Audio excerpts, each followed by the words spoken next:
Assalamu alaikum wa rahmatullah. Just I want to talk about something right quick that has been on my mind last few days. Um, there's a lot of people in the so-called conscious community, and they're always talking about ancient kemet. It's like everything is kemet, kemet, kemet, kemet. Listen, why is it that Africans, actual Africans, like from the continent, they ain't talking about that shit? Okay.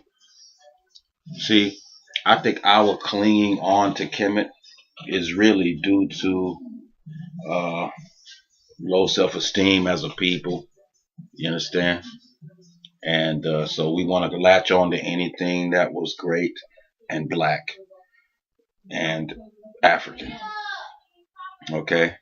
So, and I think that's what the situation is. Okay. Um, but there's, you know, history is, you could study that forever.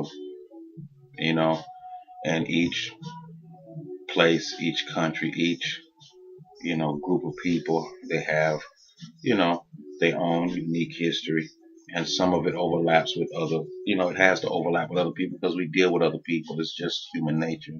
You know, we're social. We live next to each other, so we're gonna communicate.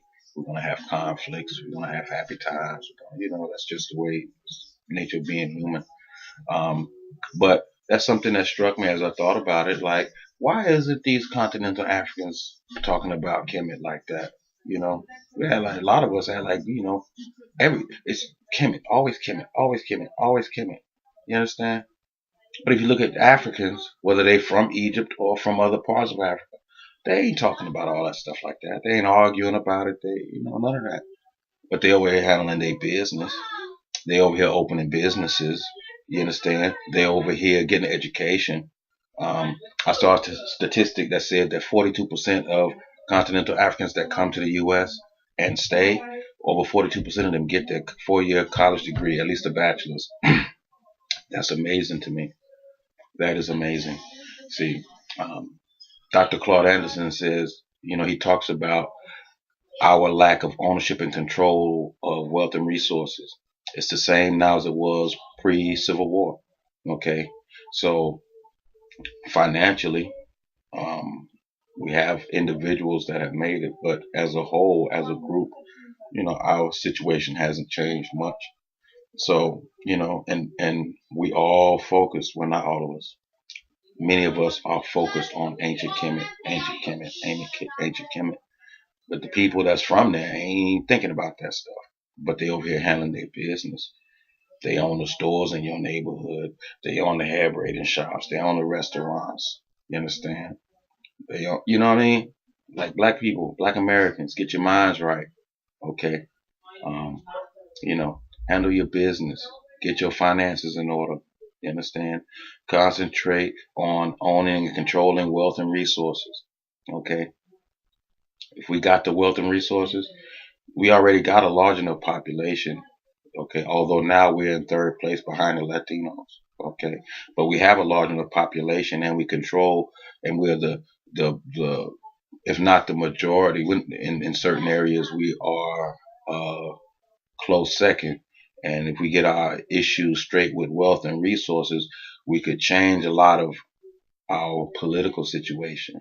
Okay, I'm not saying that politically we could change America as a whole because there's many places where uh, there's very few black people. But in those areas where we have large numbers or we have majority, Georgia, South Carolina, Alabama, Mississippi, Tennessee, Louisiana, certain parts of Texas, maybe in the panhandle of Florida, you know, we could do big things if we get our issues straight with our education and wealth and controlling wealth and resources, and use that to influence politics.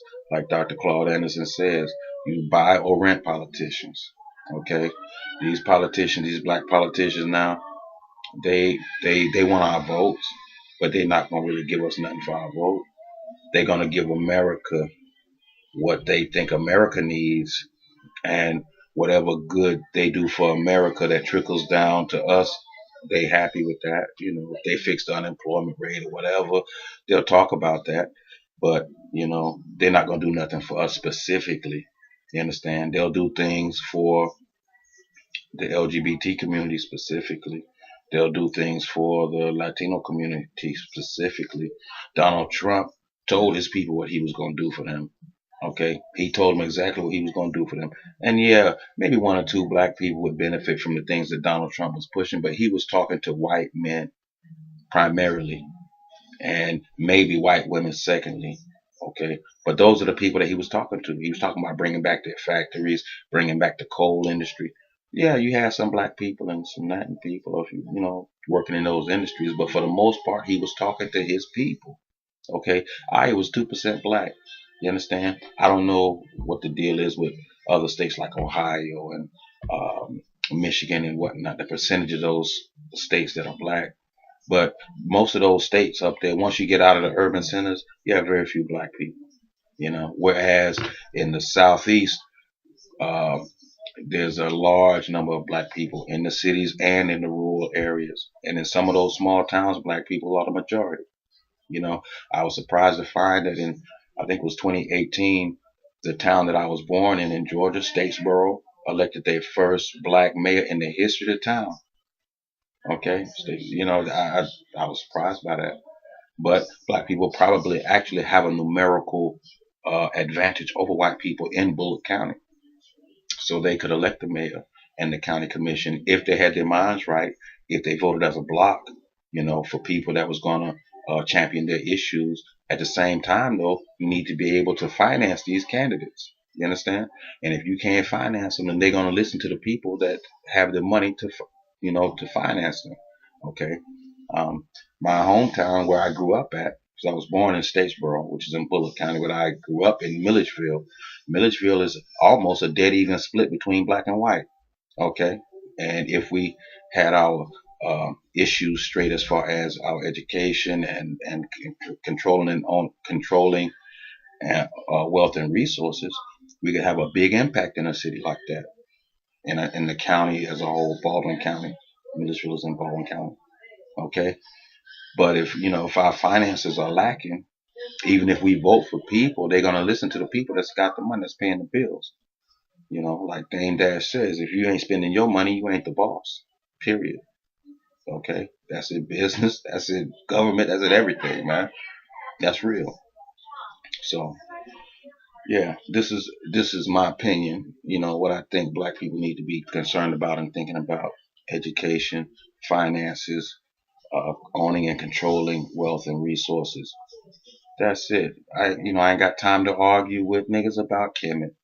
Okay, I ain't got time to argue with niggas about that. I ain't got time to argue with niggas about religion. Now, I will discuss with anybody about anything damn near, but I'm not gonna sit here and argue with you and go back and forth and this, that, the other. I'm not gonna sit here and argue. To me, it's a waste of time online arguing with other black people about colorism. You understand? Light skin versus dark skin. You understand? Uh, good hair versus regular nigger hair. You understand? Ain't got time to be wasting my time arguing with people about that foolishness. Get your minds right. You know, control, own and control wealth and resources. You understand? That's it. And if we as a whole, as a people, would focus on that, we could turn our problem around overnight. Especially in the Southeast because there's so many of us.